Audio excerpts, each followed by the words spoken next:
ndipo akuyipepesa inkosi chifukwa cha ngozi imene idachitikayi.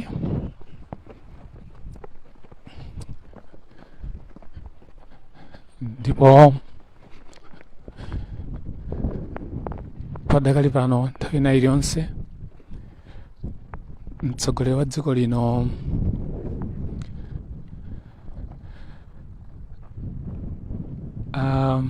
akamaliza kukambirana zinthu zina ndi mkulu wa asilikali a MDF, adzikhala akubwerera kuchoka kumusi kumene anapita kuti akakwere galimoto zimene zipite kumalo amene akonzedwa kuti kukakhale mwambo woyera nkhata komanso mwambo wa mapemphero. Ndi nkhani yomvetsa chisoni kwambiri kuti dziko lino lidataya wachiwiri kwa mtsogoleri komanso anthu ena asanu ndi atatu amene akadathandiza pa chitukuko cha dziko.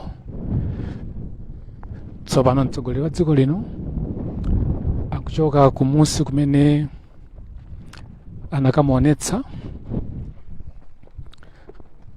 kubwera kuno chakumtunda kumene kwayima galimoto zimene mtsogoleri wa dziko lino komanso wachiwiri kwa mtsogoleri wa dziko lino ndi akuluakulu ena aboma akwere kuti tsopano apite kumalo amene mwambo onse uchitike.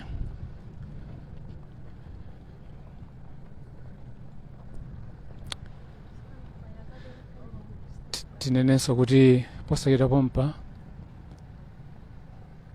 tikupatsirani kwa anzathu amene ali ku malo amenewa pa 10 off ya Lonjika kumene mwambo onse uchitikire. Mmene tikuyankhula pano mtsogoleri wa dziko lino wakwera akukwera galimoto imene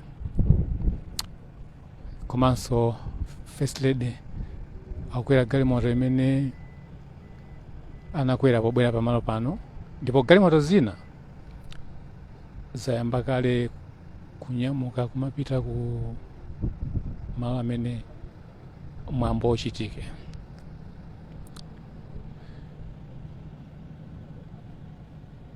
Ndi mwambo womvetsa chisoni kwambiri, mwambo wa maliro ndithu, mwambo wa chikumbutso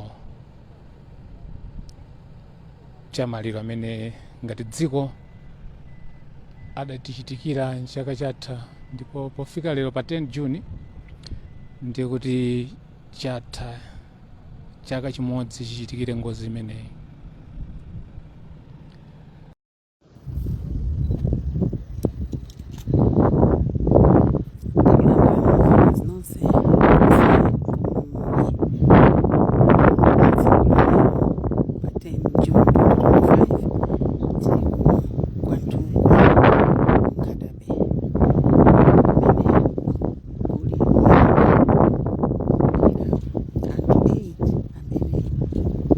Sia